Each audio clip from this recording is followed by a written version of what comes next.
alert! Learning is important, right? Yes, exactly. What a bunch of nerds. Nerd alert! Right. Marketing Architects. Hello, and welcome to the Marketing Architects, a research-first podcast dedicated to answering your toughest marketing questions. I'm Elena Jasper. I run the marketing team here at Marketing Architects, and I'm joined by my co-host, Rob DeMars, the Chief Product Architect of Misfits and Machines. Howdy, howdy. We're back with your weekly Nerd Alert. Every week, I'll take a deep dive into academic marketing research and translate its complex ideas into simple, understandable language for Rob and, of course, for all of you. Are you ready to nerd out, Rob? Next stop, Nerdville. Population U. And you. We're both here.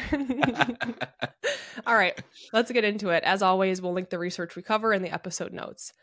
This week, we are talking about our brains. I read the study, Measuring Neural Arousal for Advertisements and Its Relationship with Advertising Success by Esther Egers, Martine Boxam, and Ali Smits from Erasmus University.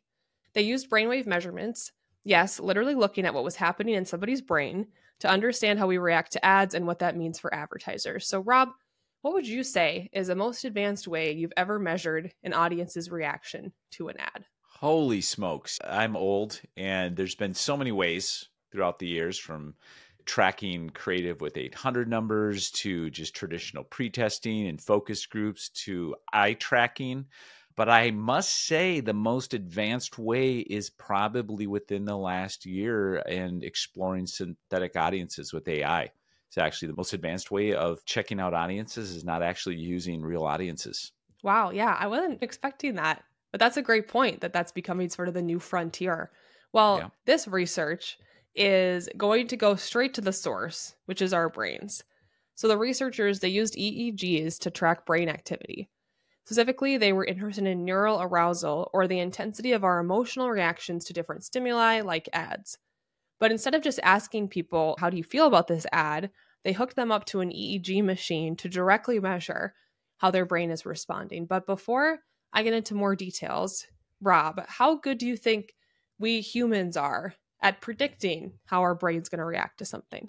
I think us humans are completely overconfident in our ability to think that we can understand how people are going to act. I think we are completely egotistical in our perception of that. I just think we are. I think we just can't get over ourselves. That's why we have a whole marketing industry where we sit there and ponder what people are going to do. And so, sorry, I'm not trying to be negative. I'm trying to flavor it with, I think we're overconfident. Well, Rob, I'd actually agree with you. And I mean, I guess we're both marketers, but I think a lot of people assume that they'd be good at marketing, but it's actually not that easy to understand how people are going to react. You think it'd be easy because we're all humans, but you're right. We find it fairly challenging to predict how our brain's going to react to something. One of the most well-researched areas of this is called effective forecasting, and that refers to our ability to predict how we will feel in response to future events. We tend to overestimate the intensity and duration of our emotional reactions to both positive and negative events. This is a phenomenon called impact bias. Also, our brains might predict a behavior before we are consciously aware of it. So your brain can predict your decisions seconds before you're aware that you've made a choice, which is kind of scary. Wow. And most relevant to this study, what people think they'll like an advertisement, doesn't always match with what their brain actually likes in the moment. So that's the importance of going straight to the source, which is your brain, with this kind of research. So let's talk about it. The researchers had two main groups. They had a small EEG group of 31 students and then a larger group of 1,260 people who rated the ads online. The EEG group provided the brainwave data, while the larger group gave their ratings on how noticeable and likable each ad was. The researchers then cross-checked these two data sets to see if neural arousal, as measured by EEG, matched up with the population's general response to the ads. They showed the students a range of images that were either calming or emotionally stimulating to establish a baseline for what arousal looks like in the brain. The calming images were from the International Affective Picture System, or the IAPS, which is a set of standardized images used in emotional research. I thought that detail was sort of fun. I'm curious what pictures they have in there. But they showed them a bunch of real print ads, everything from cars to beauty products, while continuing to measure their brain activity. And they found two key things. First, when an ad generated higher neural arousal, essentially, when it stirred something emotionally in the viewer, it was more memorable. This makes sense because ads that catch our attention, especially by making us feel something, tend to stick with us longer. But here's the twist. While high arousal ads were more notable, they didn't always score well when it came to how people liked them. In fact, arousal was negatively correlated with attitude towards the ad. So ads that stirred up more emotion weren't always liked, they just got noticed. So this is where the creativity of the ad comes into play. Some of the more memorable ads used strange or even uncomfortable imagery, like ads, here's this example, that showed the human body in unusual ways, which all I could think about after reading that was The Exorcist, but I don't like think contortionist, yeah, totally. what they were talking about. But I've definitely seen ads like this that might grab your attention, but you don't walk away with a positive feeling about the brand. And these researchers, they did control for specific ad features like product category, and they control for the differences between the groups of students and the larger population to make sure they were confident that these results came from neural arousal. So the quick takeaway for marketers is just because an ad catches your attention doesn't mean it'll be liked. High emotional impact can make an ad more memorable, which is good, but you need to balance that with ensuring the ad is perceived positively. Measuring how people actually respond at a neural level, rather than relying on surveys alone, can offer insights into whether an ad will be effective at grabbing attention. And ads that push the boundaries with creative content, especially those using surprising or shocking imagery, they can be a double-edged sword. They'll get you noticed, but they might not win over everyone emotionally.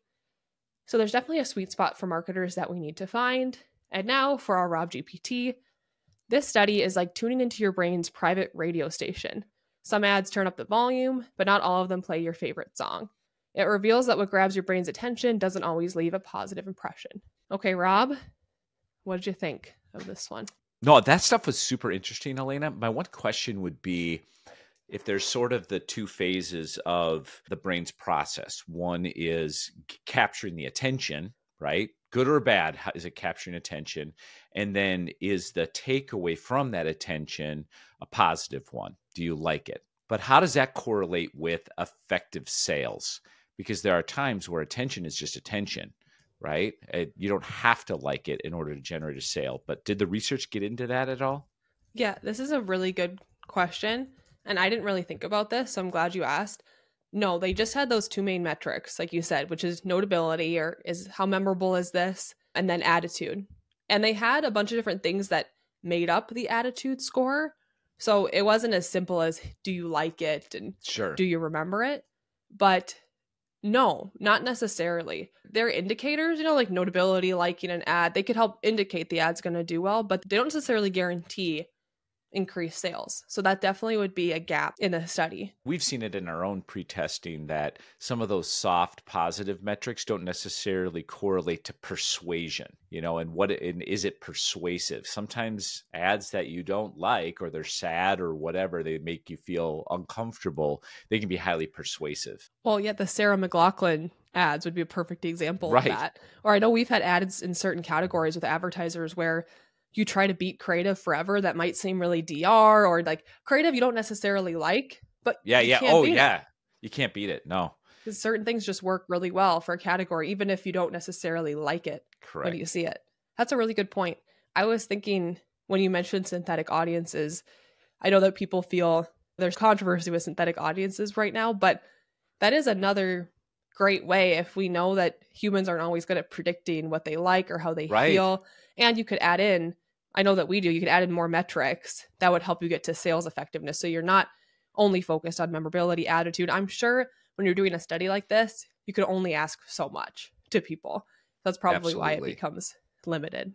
We don't have to include this in the discussion, but I know I've mentioned this before in the past, that the Wizard of Ads, Roy Williams, did a really interesting essay on the power of adrenaline in increasing memorability. He actually calls adrenaline the adhesive to memory. And if you can increase someone's adrenaline level in any situation, they will remember it far better. And the example he gives, which is awful, but is trauma victims. That trauma victims can remember most minute details of that experience because of the adrenaline level that occurred during that event. Wow, that is really interesting. Memorability is important, obviously, to Advertising. Well, and it goes back to the brain, which is this weird meat hat we have. It's got juices in it and things that happen and trigger and get It's us gross. to do stuff. That is gross. I was going to say that makes sense because that would match with this study. That if you had a higher emotion, even if it was a negative one or anything that you're going to remember it more. So no, I think that was relevant. I was watching a video from Tony Robbins, and he was talking about the power of priming and how you can't. Have you seen the hot coffee and the cold coffee thing? Oh, no, not that in particular. Basically, they did a study where they primed people's brains to receive certain information and were able to achieve different outcomes. So the study involved, I think it was like at Harvard or something, these actors. They would have an actor go up to a random person in a park and hand them either a hot cup of coffee or a iced coffee, one of the two, right? And they would just shove it right in front of them and say, hold this for a minute, please. And then they would tie their shoe or something, right? So the person would have to sit there and hold either a cold drink or a hot drink, right? And then they would leave. And then I don't know how much long, maybe 10 minutes later, a person would come up to them with a clipboard and say, we'd like for you to participate in a study. We'll pay you $20 if you read this assessment of this person and give us your thoughts on the person. And so they would do that. And if they had the warm cup of coffee, they had a warm feeling about the person. They were actually saying that in their descriptions. And it was like up to 90%, the consistency of these results. And if they had the cold cup of coffee, they had a much colder impression of the person that was being described in the paragraph. So they were just talking about this power of priming. And I'm like, God, that's fascinating. I love that. That reminds me a little bit. Remember a few episodes ago, we talked about how like the TV content you're watching can influence how you feel about the ad that occurred during that content. It's sort of similar. If you're watching absolutely a show that's sad and then you see an ad for someone, it's probably going to be influenced by how you were feeling watching that show, even though it's a completely separate thing. That's pretty extreme. Just like the heat of something making you feel warmer towards someone is funny. That's it for this episode of The Marketing Architects. We'd like to thank Taylor De Los Reyes for producing the show. You can connect with us on LinkedIn, and if you like the podcast, please leave us a review. Now go forth and build great marketing. I'm wondering if it came through the research or if I just missed it, and I'm going to cough. I'm having really bad allergies right now. Sorry. Yeah, you're dying. I'm sorry. The I can't stop. Poor Rob. I have like tears coming out of my eyes. That's not an editing job, Rob. Okay. Marketing Architects.